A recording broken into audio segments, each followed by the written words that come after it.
All right, greetings. Welcome back to Black Bear News, where everything is connected. I tried something else with the audio, guys. Please let me know if the audio is mono or left side or right side, or if it is stereo for you. I don't know if what I did worked. I have tried many things, and I only have, you know, when you try to find solutions to an issue and you run through so many different variations of, I'll try this, I'll try this. After a while, you kind of lose steam.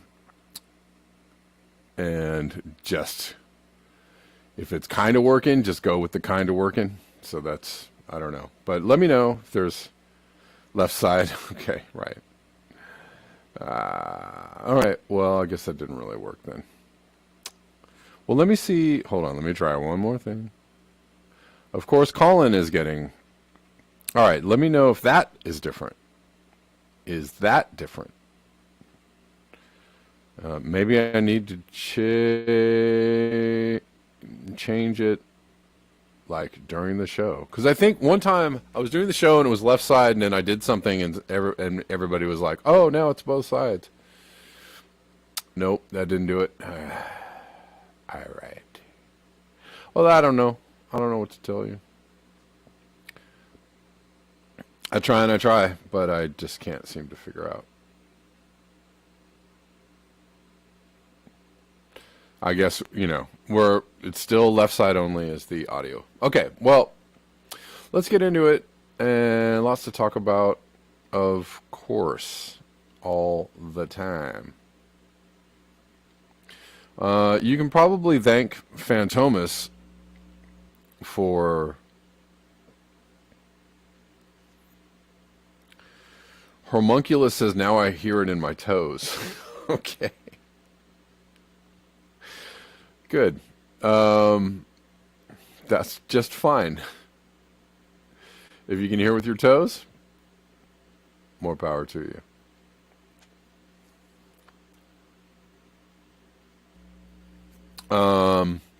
Yeah, we get sound one way or another, right? You can probably thank Phantomas for a lot of today's show. He sent me a lot of articles, and they're all pretty good. Interesting subjects to talk through. And also all kind of in line with, everything that we're talking about day by day. Yeah, if only I could find out what is going on. With my, I'm sure there's a way, but I'm sure there's a way. All right, let's start with this. Oh, thank you, Regan. I appreciate it. Yeah, let's start with this. Don't listen to Climate Doomis, says this writer, Philippa Nuttall.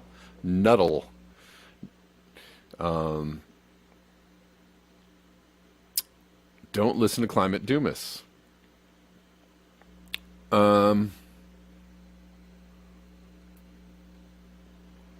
Okay. We won't. Here's another interesting subculture kind of branch of, there are people that are like, climate change is a hoax, and other people that are like, climate change is totally real, but within the climate change thing, it's, people that believe in climate change, there's all kinds of different little subcultures. There are people that are like, we can do it, we can pull together and, fight the climate crisis and win. And there are other people that are like, you are completely delusional. What is wrong with you? We're toast. We're done. We've sealed it. Bobby Davis, you said the thing I daren't say.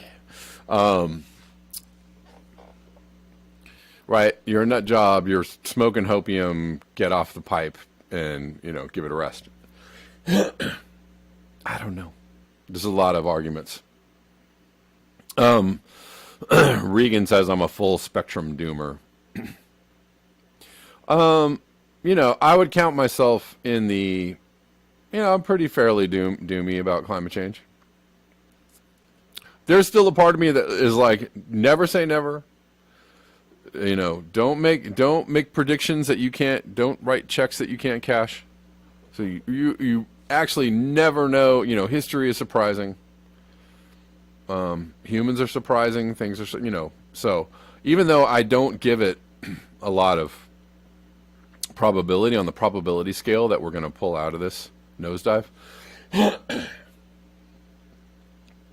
I cannot, as a human being that tries to, I try to stay in reality, and part of, I personally, this is just me. Part of reality is seeing that throughout history, there are things that rhyme, there are things that repeat, but there are also things that happen that are just like, whoa, crap, never thought I'd see the day when that happened, right? There are always surprising, kind of crazy, goofy, miraculous things that happen, and I'm not going to count out the wild and the woolly. I can't, or just the unexpected. I can't count that out. But let's read this. Jonathan Franzen's end times narrative only benefits fossil fuel interests. Well, here's another wrinkle to the argument, right? Another wrinkle in the argument. Well, if you're just going to give up, then you're feeding the fossil fuel people. Okay. Well, if it's like anybody can put that argument on anything. I find that a little bit silly. I'm just going to straight up say, you're feeding the fossil fuel interests if you're giving up. Nah, I don't know. It depends, and there's also more wrinkles to it, right? Some people are like, don't care, don't want to care. Some people are like, well, let's take some action anyway. My personal belief is that we should, degrow industrial civilization as quickly as we possibly can.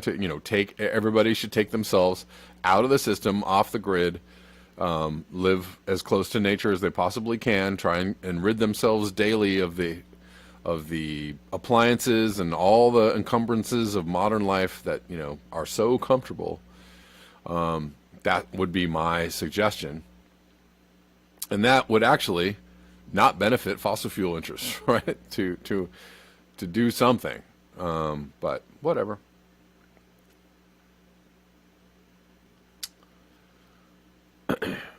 On April 25th, 2022, Australia's public radio station replayed an interview with Jonathan Franzen in which the American author suggested we should resign ourselves to the climate crisis. We literally are living in end times for civilization as we know it. We are long past the point of averting climate catastrophe.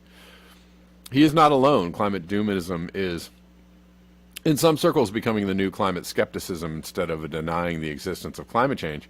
There is an increasing trend to portray climate change as an essentially lost cause, a hopeless fight. I don't know. What is that, skepticism? Skepticism about doing something? I don't know. Here's another argument. I'll throw this one out for you. We're doing something about, doing the mainstream thing about climate change, which is buying electric cars and building green buildings and doing the green things and building renewable energy. That actually helps the fossil fuel industry too. Why? Because all of that is made capable by fossil fuels. You cannot build that stuff without fossil fuels. I'm sorry. That is not debatable. End of story. That is not debatable. We're not building all those things using green renewable energy. And you know that. And if you're saying that to people, you're lying, right? If you're saying, everybody buy an electric car and then we'll save the planet. No. Because not only does it take fossil fuels to do all of that, it takes all of the inputs, the mining, the production, the shipping, the boopity, all of it. It takes a lot of fossil fuels, so you're absolutely full of, of the beep-ops. If you're saying, well, we're fighting the fossil fuel industry by building out our renewable infrastructure, you are you're kind of a liar, actually. You're pretty much a liar. Because you're completely leaving out the fact that it takes a lot of fossil fuels to build all that. So, not so much.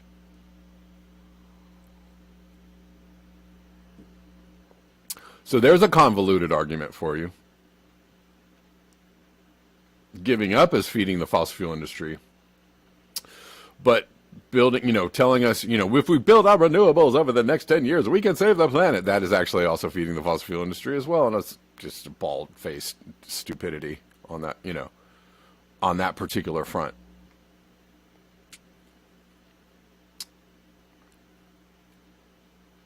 Anyways, an increasing trend to portray climate change as an essentially lost cause, a hopeless fight, as an American climate scientist Michael E. Mann writes in his excellent book, The New Climate War. While Franzen is no climate skeptic, such pessimistic arguments play firmly into the hands of vested interests and make it easier for them to get away with business as usual. I don't know. I don't know about that one. Okay. I find that a shaky argument, but okay. The clean tech author, Keaton Joshi, describes doomism as the new fossil fuel protectionism. Wow. Man notes. Wow, these people are way up the derriere of Hopi, of the Hopium pipe, I guess.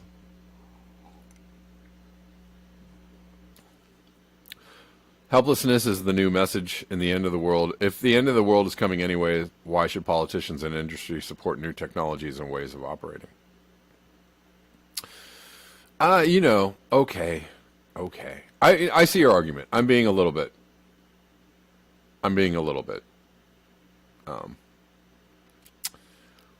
harsh, I guess. But okay, all right. If we're gonna do something, we got to do something, and that's the only way that you get anything done is by doing something. But what is it that we should do? Which way should we go? What's the actual thing we should do?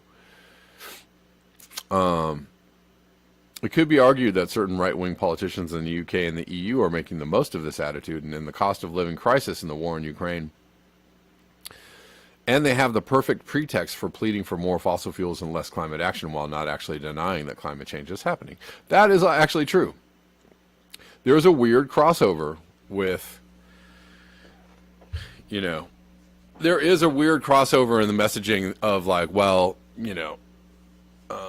these green new renewable technologies aren't all that green. The things that we are doing aren't, really helping the climate, or, all of us, there's another silly point. I mean, it's honestly gets really confusing. Right-wing commentators will say, well, you're wearing clothes. You're, using the parts of modern society that you have deemed toxic and bad for the environment, so you're a hypocrite. Yeah, okay, sure, you can point that out, but that is not, again, if you're gonna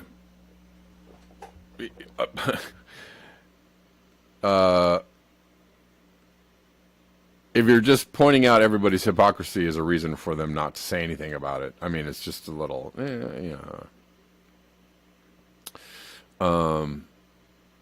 because literally everybody uses the trappings of modern society on some level, and it's very difficult not to. So that is, a bit of a red herring, I guess.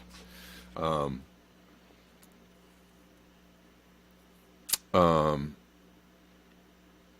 we're going to look at somebody who's actually living off the grid in a second, and look at actually what it really looks like.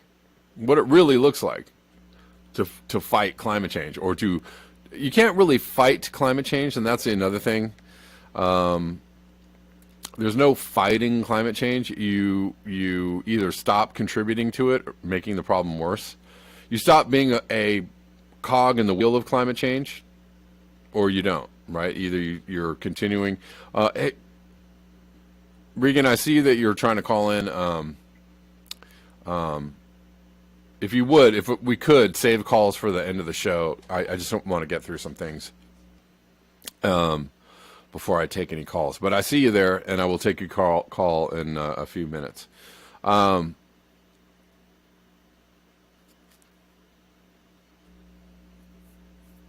Right? You're either contributing to climate change or you're not. And there's no way to be perfect about it. It's just, you just try and be better. Not better than anybody else, but just better in your own, what you're doing, what you're contributing to the problem. Um, so again, we are entering the time of great confusion, and so as the climate change conversation goes forward, it's just going to get weird. It's going to get really weird and really confusing, and that's how. I mean, climate change is a big subject. There are a lot of moving parts to it. It's very large. Here's another thing that people do. I've been noticing is like, well, you're saying the farmers are creating all the climate change and this nitrogen. You know, you're attacking the farmers. But what about all the cars on the road? And then other people are like, you're attacking the farmers. What about all the airplanes in the sky? And other people are like, you'll never take my personal vehicle from me until the rich people do. It's just like, you know, what about this problem? What about this problem? Okay, here's the thing that people don't. Why people are unprepared for this conversation is because they don't understand. They don't even understand the working parts that are going. You know, it's all of it. Right? It's agriculture, it's travel, it's, you know, energy production, it's, you know, all of these things all together at scale, at the scale at which humans are doing it, right? All of these things together are creating the problem. So yeah, it might seem weird to go, well, they're attacking this thing over here, but why not this? I don't know, man. You know, how many things can you do at one time? That's also the predicament that we find ourselves in. Is like it's a pretty big task to really tackle what's going on with climate change, and you know, add to it the confusing messages that governments and others are giving to people. Add to the confusing, the confusement, the confusion of the people. You know, it's a very difficult thing to put out there. You know, another thing that I see that is funny is that people dismiss, you know, climate science because it's too complicated, which is funny. People that are willing to go into a subject, very deep into a subject, in order to figure out what the nuances are and tell you what's right and wrong about it, and they get to climate change, and they're like, well, they're super confused about what's going on, but they're not actually willing to get into it because they've already rejected the idea. So you can't. What is the saying about? Oh, I can't remember the saying. It's a very good saying, and we've talked about it before. Nothing is more harmful than the rejection of an idea before investigation. Right? You reject something before you investigate it, and that's, you might just you might go around the edges of it, and oh, see, this is stupid, this is just dumb, but you're not really getting into the meat of it and to understand what's going on with it.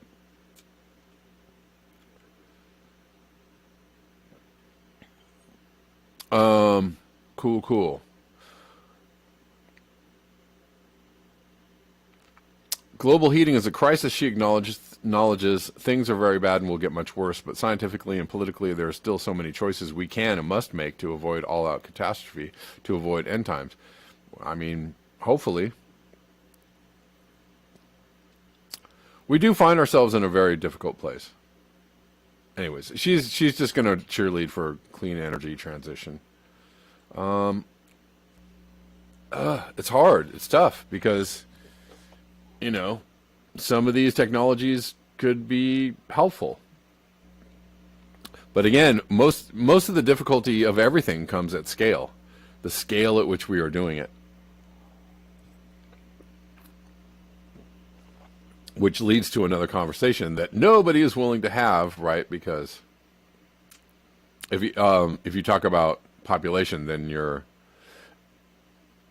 a right-winger, a fascist, a crazy person, something. And then, we can't even have that.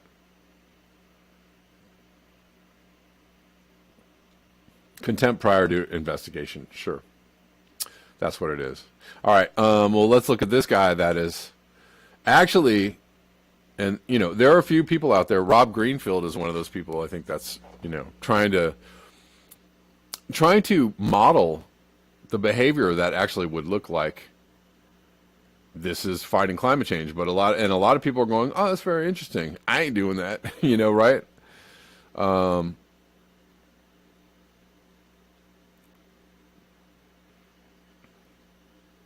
So this guy, meet the Englishman prepping for climate apocalypse in an old German barracks. At his remote woodland home, Ben Green is trying to stay positive about a collapse of the food supply. Ben Green doesn't have to worry that Vladimir Putin might cut off Europe's gas this winter. That's funny. I mean, he might. He might.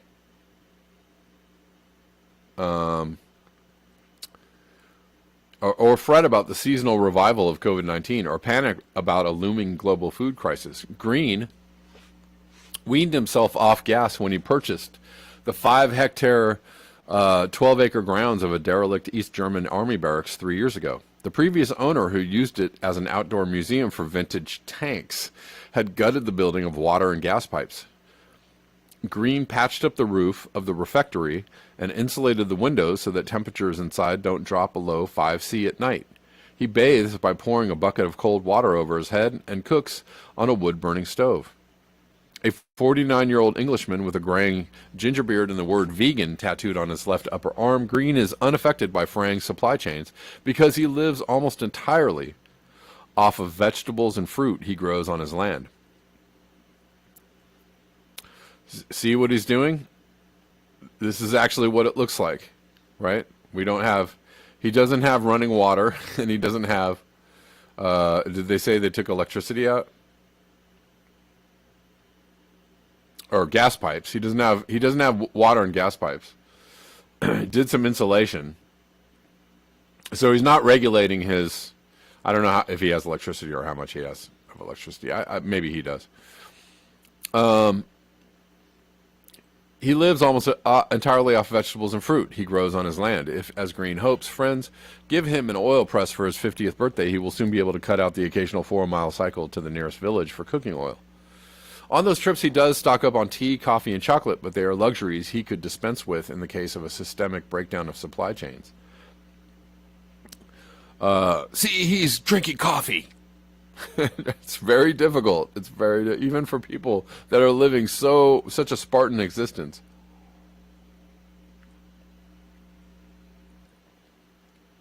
The fact his food miles are still measurable at all is due to the bottomless appetite of Fat Tony, Brunhilde, Demagogue, and Marilyn Monroe, his 3 Mangalika pigs. Coronavirus is not a cause for concern, partly because Green is twice vaccinated. That's weird. Okay, but whatever.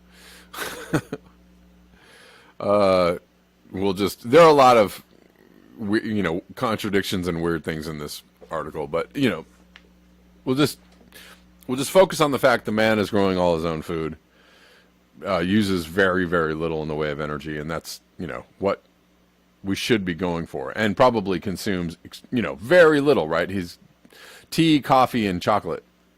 But is he, going out on shopping trips? Is he buying fossil fuels to drive a car? It looks like he has a bicycle, right? He's really, living very, a very simple life. He lives on his own in the middle of a remote spruce forest in Saxony, whose exact coordinates he keeps secret. Green does worry about this year's extreme heat and drought, which is endangering his race to fill his cellar with 100 pots of tomato stew, 180 kilograms of potatoes, and 22 kilograms of dried beans in order to survive the winter. So he's growing his own food, and he's experiencing, difficulties and probably finishing the task of having a good crop this year. But this summer's soaring temperatures may also lead more people to recognize Green's experiment in self-sufficiency as a model to emulate in preparation for climate catastrophe. Yes. So yes, that is a yes. Not just to prepare for climate catastrophe, but his model is a model that would emulate what you would need to do when somebody says, let's fight climate change. That's what he's doing. Not go out and buy an electric car, or get some development money to build green homes or green high rises. No, that's not. No. And we're going to talk about building. Building in itself is one of the major contributors to climate change. Stop building, right? One of the things you could do to stop climate change, to fight climate change, stop building cars, buildings, roads, everything. Everything must go, right? Just stop the whole machine, because it's the machine that's enabling the destruction, right? So you got to stop the machine first and foremost. He's completely outside of the machine. He's not in the machine, right? He's not, he's growing some food. He's taken something and retrofitted it, for his purposes, but he's not like, he's taken something old and, made it livable. But he's not, constructing a new, low energy building on the property, right? No, you don't want to do that.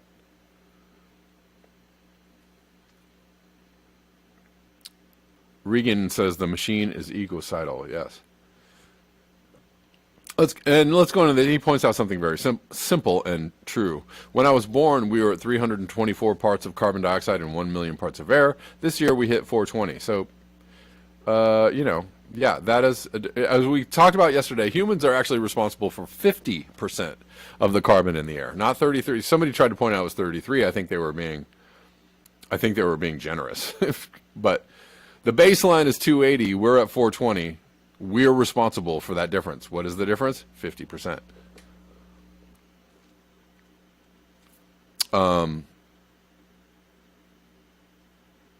Or maybe my math is wrong, but you know what I mean. A 50% rise from baseline. So maybe that is a third. I guess if you're doing math right, forgive me. I'm only on my third cup of coffee.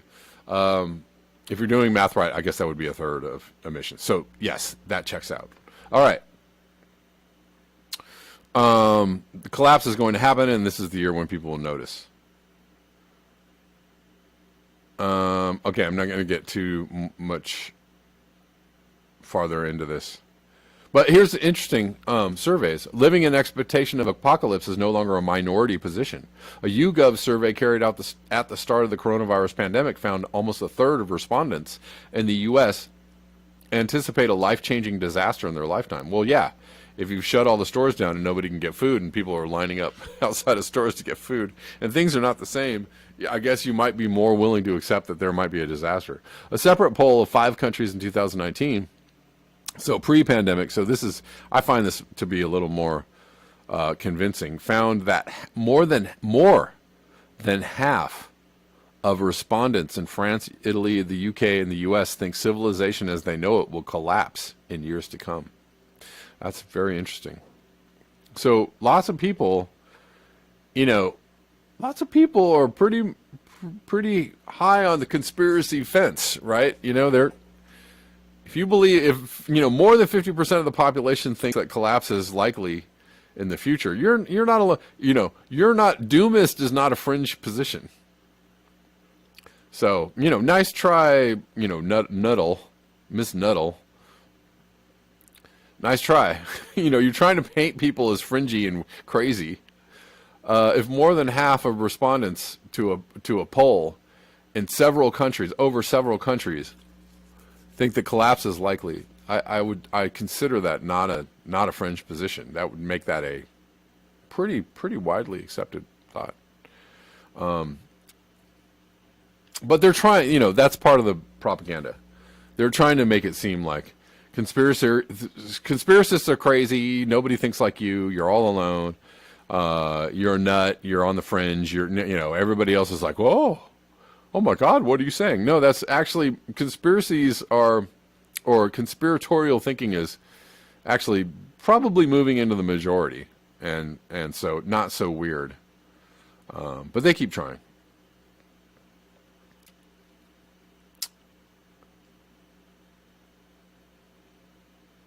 I want to get down to something that's interesting in this article, and then I'm going to move on. In America, anxiety about a systemic breakdown has fed a trend of preppers stocking up on food supplies and arms to look after themselves and their families. During the pandemic, U.S. sellers of underground shelters reported surging demand. Green, who chronicles his hermit existence on his Instagram account, the Pirate Ben. I'll probably follow him. I follow Rob Greenfield, and he's an interesting account. Sees himself in the vanguard of a more positive and less selfish European counter movement, happy doomerism. The problem with preppers is, and I absolutely identify with that. I'm a pretty happy doomer. Yeah, I know it's all going to shit, but you might as well. Really, seriously, you might as well enjoy normalcy while we have it. There's going to be plenty of time for like, oh God, this sucks. Don't spend your days going, oh my God, this is going to suck. Don't do that. It's a slow moving catastrophe. You're not going over the falls just yet. You're like 20, 30, 40 miles upriver of the falls, right? So you got a lot of floating time there before you get to, really ramp up the panic. So I would suggest just enjoying the ride down the river. All right.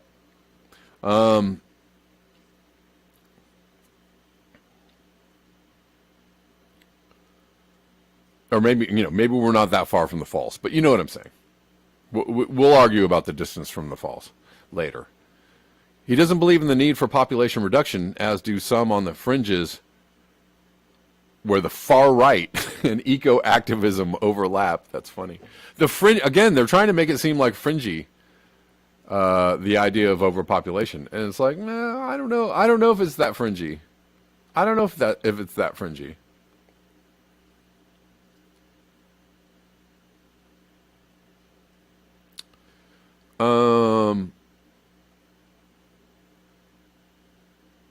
Green argues there should be enough food for everyone. What I'm trying to do is preserve the best of our society for when we come out the other end. At the end of what?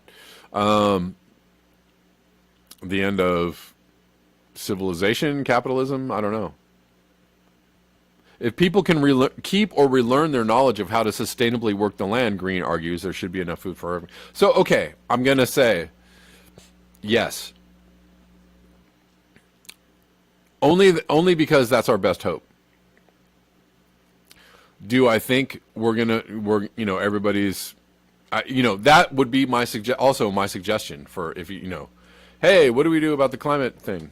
Okay, everybody should, and this is where I guess, I agree with people who are upset about kicking farmers off their land or buying out farmers off their land in order to reduce nitrogen emissions.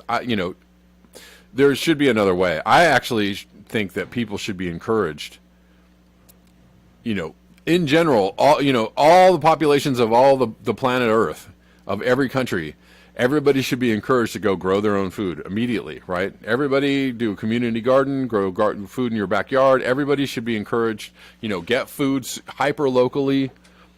No, we don't want to encourage bad farming practices, but, I would, try to immediately end industrial sized farming, right? And shipping food all the way across the world to feed people, those things are completely damaging to the planet.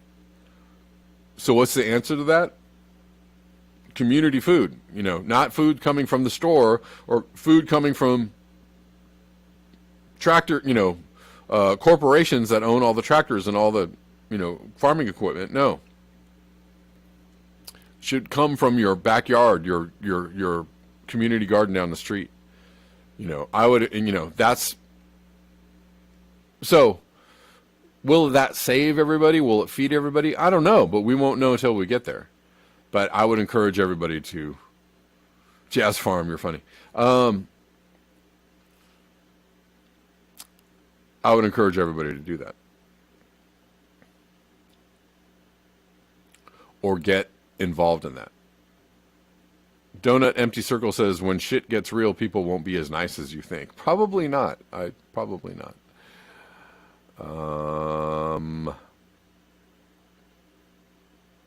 Human love, solidarity. Nature can heal better than humankind. And yeah, I agree. I agree with that. Anyways, that's another debate for another day.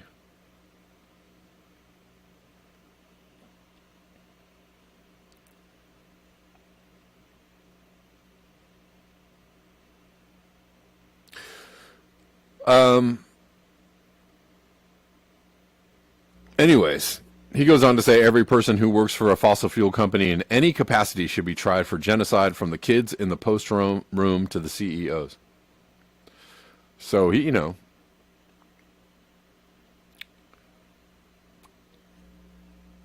culpability, I guess, extends to what? That's an interesting concept, but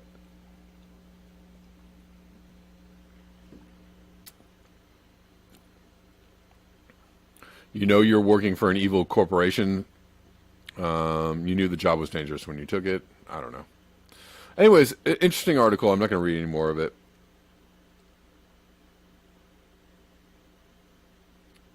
I thought it interesting that they put in the little, the population thing, and it's a far right thing. All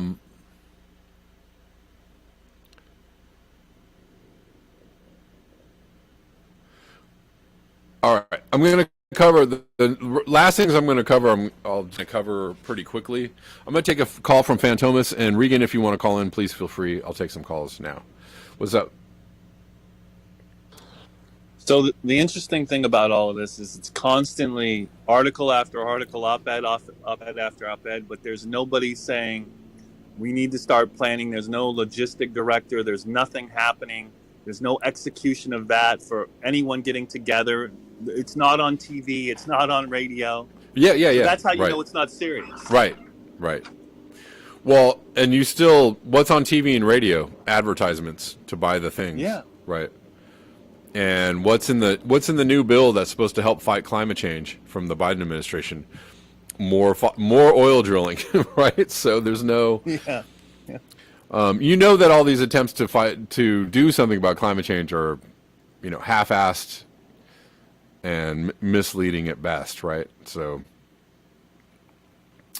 and if we were really trying to fight climate change, I think we would have encouragements from, the government, if they cared about climate change. That would be, grow your own food, try not to buy so much, but that flies in the face of, kind of everything. That flies in the face of the entire paradigm in which we live in. Buy less, buy less today, live a good life. I mean, when will you ever hear that? Yeah. I just wanted to make that comment. I see someone else is in the queue, so All let right. them get it. Okay, talk to you later. All right, we'll take this call from Regan. What's going on? Hey, Regan, I think you have to unmute yourself. Go. I'm live. What's up? Hey, what's up? How you doing? Hey, I'm chilling at Starbucks. At a Starbucks? I'm looking around me. Yeah, a million of these. I'm looking around me, and I'm seeing everybody, on their smartphones and tablets, computers. No one's talking to each other. And just listening to your show, man, it's pretty surreal. But I just, first off, say you put on an incredible show every day. Thank you. Oh, yeah. Thanks, man. I appreciate that. Yeah. Thank you. Yeah.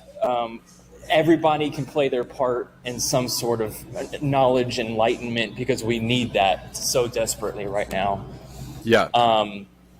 Yeah, absolutely. And I agree with everything you're saying. Yeah, good. And earlier back, you made a comment about, I just wanted to touch on that for a second. You said people, and this is going to be an ongoing trend, you're going to notice this, people pointing out they don't point out the actual problem, they point out something somebody's doing, right? You said that, like, they drive a car, they have clothes, so they're a hypocrite, right? Right. Okay, so that's called, I learned this in college a few years ago, that's called the straw man fallacy. Sure. It's a logical fallacy. Yeah, really well known. You were just searching for the word on that, and I was like, I mean, I think there's many things to call it. Sure. I agree. Yeah, thank you. Right, to point out some, I mean, on some, even this guy who's a uber prepper, right, who lives with, probably, all close to zero carbon footprint, right, probably not contributing much to climate change whatsoever.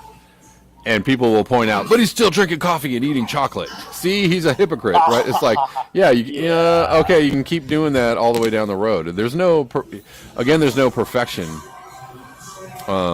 around it, and I think that's, I think there's just, honest debate about what are the best things to do, what are the best practices we could do in the face of climate change. And you can't really expect, Sure. and you can't expect people to be, perfect saint. Even people that are talking about Greta Thunberg or somebody, whoever else, right? Whoever else is talking about. I mean, you have examples of people that are hypocrites, right? Like Leonardo DiCaprio Right. or Al Gore, or Right. Okay, you guys, yeah, maybe we shouldn't listen to you, but there are other people that are doing better things about the environment, and those are the people we should give some attention to. So I don't know.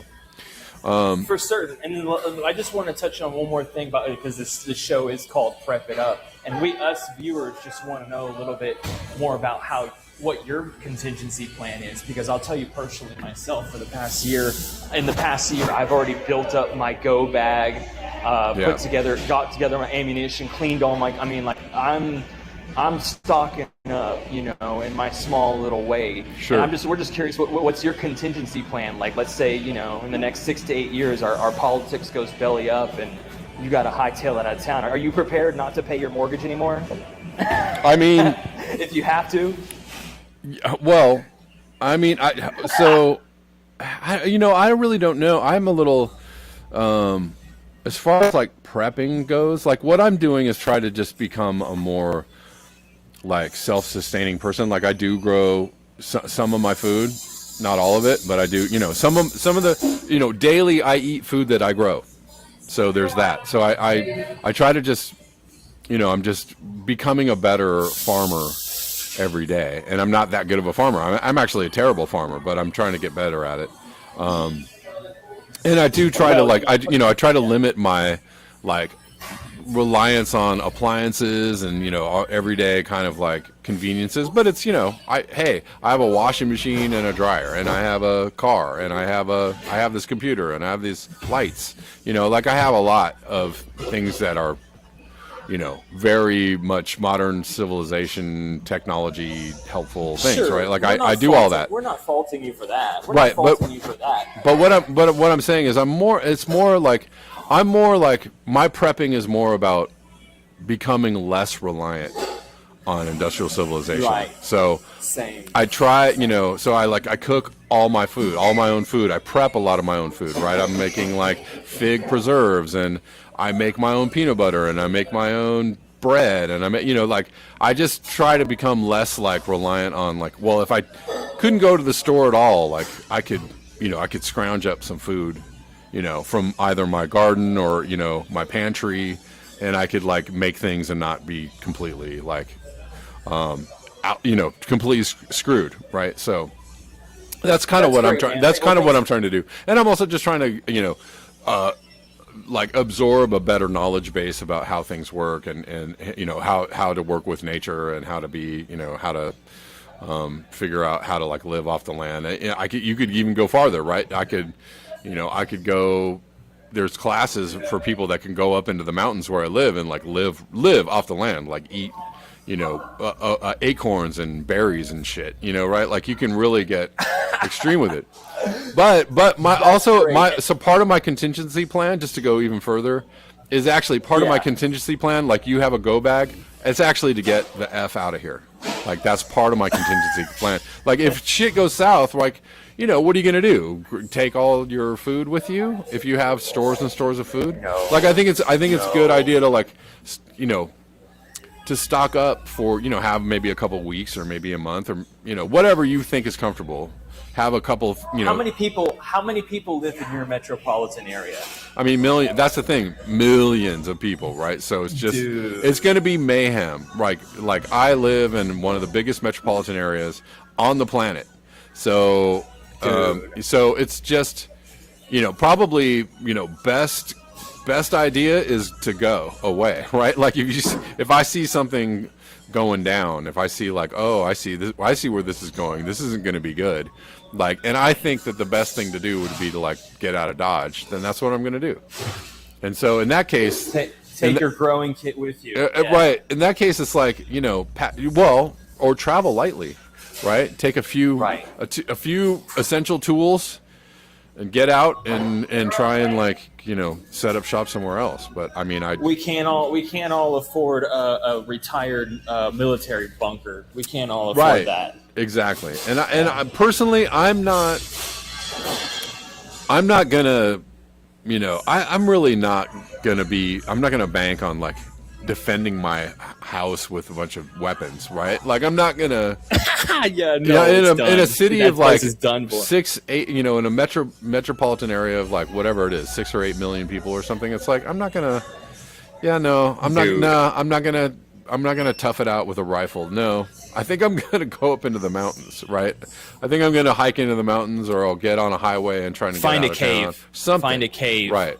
And Yeah. Well, cool. Hey, yeah. thanks for taking my call. I know there's probably someone else, and There great is. show. And everyone, if everyone hasn't, go subscribe to my channel. I'm almost to 999 subs this year. It would be so cool if I reached that. And again, thank you for your work. Yeah, no worries. Yeah, everybody go check out Regan's channel. Thanks. All right, man. Take it easy. Peace. All right, we have another caller, William. How you doing, William? You hear me, Kevin? Yes. Hi, this is Bill. I called you yesterday. Oh, hey, Bill. How you doing? Good, brother. I have a degree in resource economics from URI, and I could comment a lot on everything you're talking about on this issue. Yeah. I'd like to do that.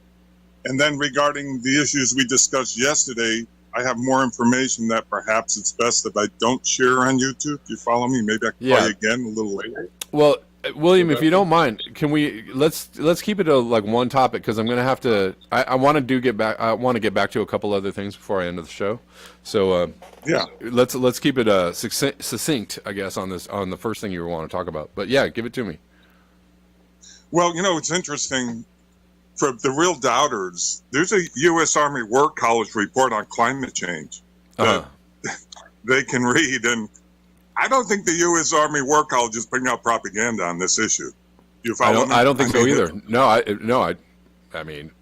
I just want to say that for the right wingers, the red pillars. Right.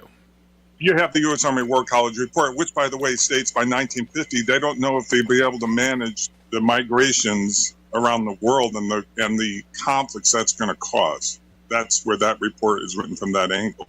So yeah. So moving on from that, I remember I'm 60, going almost 62, Kevin. When I was in the early 80s, Earth Day was a big thing, and we were all there was the Green Consumer. You remember the book, with your purchasing power, you can make a difference kind of thing. And right. we were all into that and choosing choices that would change your light bulbs. Yeah, there was so much, Right. And eating more organic, like you said, farmers markets, locally grown. I got everything.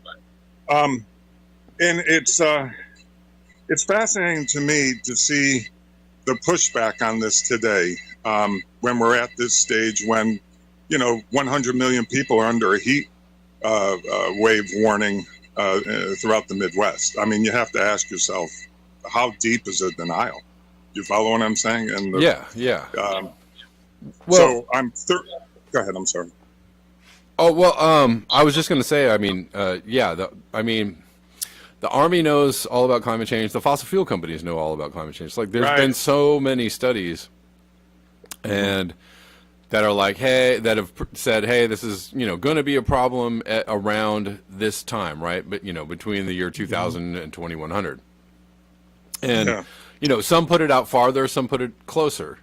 And we're now at a place where it's a lot of people are going, oh, wait, it's a lot closer than we thought it was.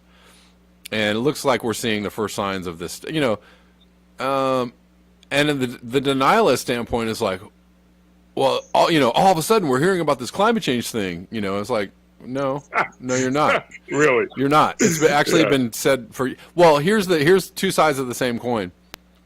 Well, they've been telling us for years this thing was going to happen, and look, and it's never happened. But then, you have heat waves, floods, drought, wildfires. You have all these things happening, but they're like, as if this came out of nowhere, or they're making this happen. It's like, I think they were predicting that for a long time, and now it's here, and you're like, you want to make up all kinds of stories about it. And it's like, how about just go, well, the thing they were predicting is now suddenly here. Like, it looks like they were right. It looks like they predicted this. It took a while to get here, but here it is. Anyways. Yeah. And I wanted to say, I heard you comment on that fellow who was talking about getting to net zero, how we'd all not be able to breathe. I was like, that's obviously a talking point from big oil and gas, which we know they've been putting that type of thing out. I mean, that's such insanity. So it's ridiculous. But one thing I wanted to, we got the macro and the micro, right? The macro is, if I'm not mistaken, that 50% of our CO2 and nitric oxide and particulate pollution comes from the military industrial complex. Right. Sure. And more than that, even. And then if you you get down to the individual civilians, the population, the top 1% produce up to like 80% of that. Of course, the more money people have, the more bigger yachts, bigger cars, bigger homes, yada, yada, yada. Sure. You follow me? Yep. So, but what we can do, us common folk, is all we can do. In other words, we can act locally, right? Yeah. Or we can just put our head in the sand like an ostrich and do nothing. We have a choice. We can't affect, all the hypocrites with a lot of money, but or our army perhaps. But so on that line, there's a great book, John Javon's How to Grow More Vegetables on Less Space Than You Ever Imagined. And that was first put out in the 80s. And he's had many editions. Santa Cruz, I think it was the College of Santa Cruz. And I picked that book up and I was like, wow. So I started doing raised bed, double dug gardening. You know what I mean? And companion planting and, as opposed to row cropping. You follow me? Yes. And conserving. Then, of course, there's the natural things we can do with ladybugs and all kinds of organic oils. If we have a pest problem, which inevitably we will, we have a garden, it's going to happen. Right. You follow me? Right. And, and then, for those who are more handy, the diesel engine was created by Rudolf Diesel to burn on peanut oil. Right. Originally. That's right. So, so this engine does very well on, if you were to go down to your local restaurant, someone will give it to you. Others you may have to purchase at a small amount. Use cooking oil. And then it's a matter of filtering it, getting out the particulates. Yeah. And, if for a diesel car older than the 2000s, need very little modification. You follow me? But also generators that are diesel. Right. So there are tangible things. Not everybody's going to live off the grid in some farm somewhere, which would be ideal, wouldn't it? Right. But, I'm just trying to cover some very basic, simple things that, for example, glyphosates are killing our intestinal biome. Do you follow me? Roundup and everything. So in other words, what I'm trying to say, Kev, is like, okay, for those climate deniers, how about this? If you cut out glyphosates and pesticides, it'll help your health. In other words, maybe we can try and lead a horse to water. You know what I mean? In other words, right. Well, I agree. There is I actually think there is there is a crossover. There's a confluence between. I hear a lot of like people that are more right wing prepper types talking about the same things that lefty types are talking about, right? Permaculture gardens and and organic gardening and prepping and food supplies and stuff, and people that are working more with the earth, and like I see that happening, and I do think that is it's a positive sign. Hey man, I'm gonna have to let you go because I have to cover a couple more things, and it's gonna get a little late in the day. But thank you for the call, William. I appreciate it. And thank you for the knowledge. Two quick seeds. Yeah. Two quick seeds. Everything we can do. Hemp and bamboo. Toilet paper, paper products. Thank you. All right, cool. Thanks for that. Thanks for the plug. All right. All right, brother. Thank you. Bye. Peace. All right. So cool. Got some good calls in. I'm going to kind of quickly cover a couple of things before we get out of here. Climate activism can't leave out the built environment. It generates half of emissions, right? The built environment. I like that. The built environment. Like,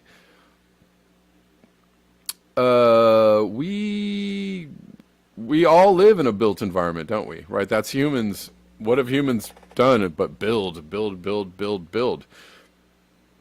At least, especially in the West. I mean, maybe in other countries or other cultures, maybe there's far less built environment.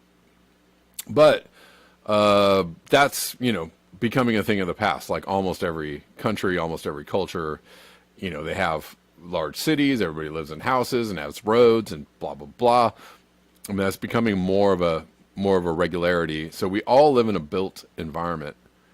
And it's this built environment that's creating a lot of emissions. Again, there are people that are like, well, if we only build the good things, then we can fight climate change. And how, but nobody is saying, let's not build anything at all. That will help with the environment. That would be the best thing you could do to help the environment. And I'm going to say, that's the best thing you can do to help the environment. Stop with the building. Stop the building. We have enough of everything, by the way. We have so many trillion metric tons of materials that we put out into the, we have, cement and just building materials and wood and technology and bikes, and we have, and we throw all this stuff in landfills every single day, right? But if we stop building and we stop throwing everything away, we would have so much material with which we could fashion, whatever it is that we need to fashion, right? We could actually survive, I think, pretty well on the things that are already out there in the world and available to us. Not everything, but a lot of things. With Indonesian islanders suing cement producers for climate damages recently, buildings are getting much needed attention for their carbon heavy footprint, right? So the built environment generates nearly 50% of annual global emissions. Here's another one. Oh, they're trying to tell you that it's nitrogen emissions. What about these buildings? They're trying to take away my personal vehicle. What about these buildings? What about the, how about it's all of it, y'all? Does it have to be either or? Does it have to be, what about this? What about that? How about it? How about all these things are contributing to a bad situation? The whole thing is a bad situation. Buildings hardly receive the climate activism commensurate with their impact, despite concrete being the second most consumed material after water. Lawsuits help change that. Yes, buildings are getting attention. The industry is busy launching tools to calculate embodied carbon, blah, blah, blah. The Inflation Reduction Act, which I was just talking about, proposed in the U.S. Senate allocates billions of dollars to make buildings more efficient. Again, that is not going to stop the climate change. It will help a little bit, but you're talking about, building. Anyways, it'll make buildings more efficient and drive low-carbon procurements in buildings and construction. The U.S. and European cities are calling for resources to decarbonize buildings as our carbon neutral. I'll tell you the best way to decarbonize a building. Don't build it. Don't build it. Best way to decarbonize your car? Don't buy it. Don't build it. Don't buy it. U.S. and European cities are calling for resources to decarbonize buildings. In our Carbon Neutral Cities Alliance, members have been leading on this for years, and members of the European Parliament are pushing to ensure communities are leading this building transition. All right. But the built environment isn't on everyone's mind. The public isn't using building decarbonization and net zero buildings, nor are they talking about, I don't know, if we have net zero buildings, everybody might die. Everybody in the building will die. This is a net zero building. Sorry. Nor are they talking about operational carbon, a carbon emitted operating a building and embodying carbon, blah, blah. It was funny because, anyways, I want to just quickly touch on this, but just to say what I had to say, I already said it. Somebody was saying, I was listening to, a climate skeptic podcast. I listen to a lot of climate skeptic podcasts. Why? Because I'm kind of a truther at heart. I'm kind of a conspiracy theorist at heart, and so, or independent journalist at heart. Whatever. I'm interested in things that are really going on in the world, and so I try to get the truth about things, in all kinds of ways and places. anyways, on this podcast, they were playing something from I believe it was like an environmental minister in Canada, and she was saying when you start looking at all the inputs, I think she was talking about agriculture, but she's like, look what they're going to, they're going to track all this carbon that you're doing, but when you actually go, if you look at all of the inputs to what you're doing, it's, it's quite large. The carbon inputs are quite large. She was kind of saying it in a way that was like, well, how can you can't account for all of that, and you can't make people responsible for all that. But I was like, you're kind of making a point about industrial civilization in general, in that it's all one big carbon footprint, right? Everything that we do is tied to all these other things that we do. It's all, a big fat mess, right? We've interconnected all of our production and construction and consumption, and we've interconnected in ways that is very difficult to untangle. And so there is, the carbon footprint to almost anything that you do or consume is the trail leads far and wide, and it's very difficult to unhook yourself or untether yourself from industrial civilization and the carbon footprint that it creates. Anyway, she was kind of trying to point out the ridiculousness of the policies of nitrogen emissions. But I was like, yeah, okay, I see what you're saying, and you're also pointing out the difficulty with which we have to actually take ourselves out of the climate change problem altogether, right? It's a big problem, and one thing leads to another, and everything is connected to everything else.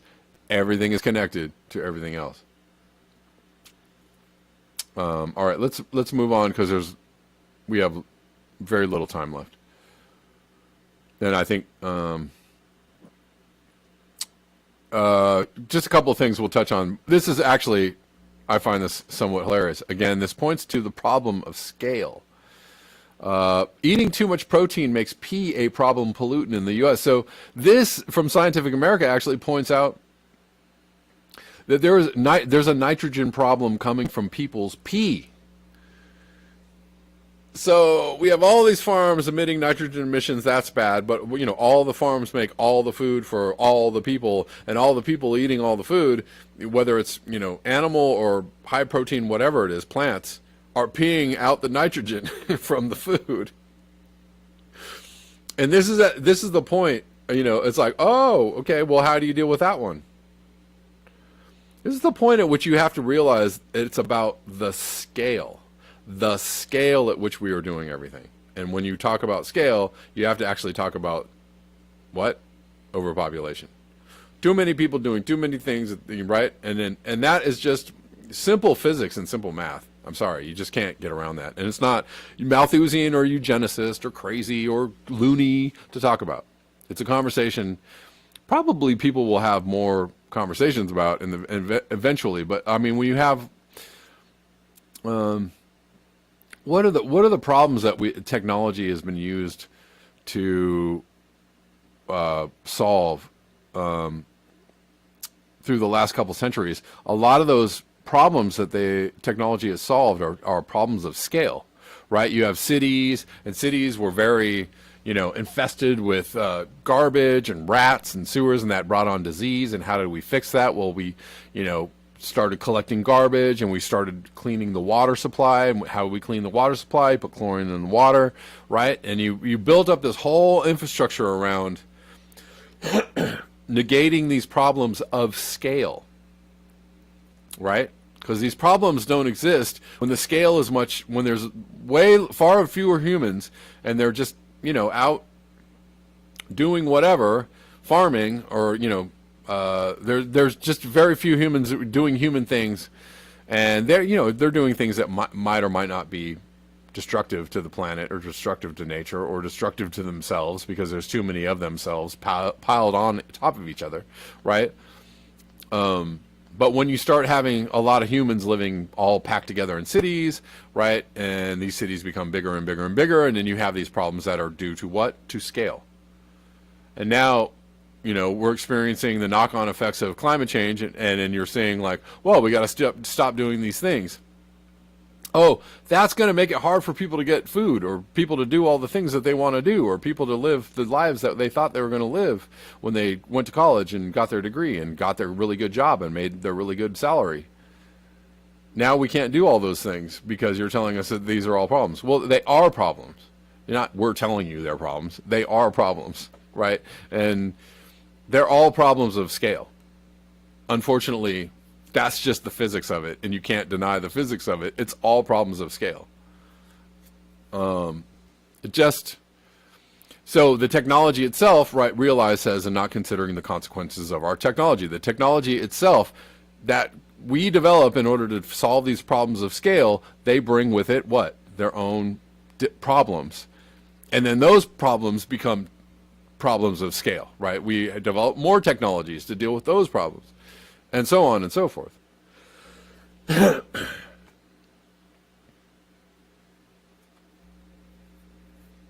Anyways, this is a funny story. I can't even read it all because I'm not subscribed to Scientific American, but that's fine. Anyways, there's all this nitrogen being flushed into our water systems because of the amount of protein that humans eat, vegetable, animal, or otherwise. All of this protein is turning into nitrogen, and we're peeing it out, and it's a big problem, right? And it's a problem of scale. Because how are you going to even, what are you going to do about that? Humans got to eat, right? What's the answer to that one? I don't know. Where are you going to pee in the ocean? Oh, that'll be a problem too. Pee where are you going to pee? How do we clean this nitrogen? Golly, I guess we need some more technology to fix this problem of scale.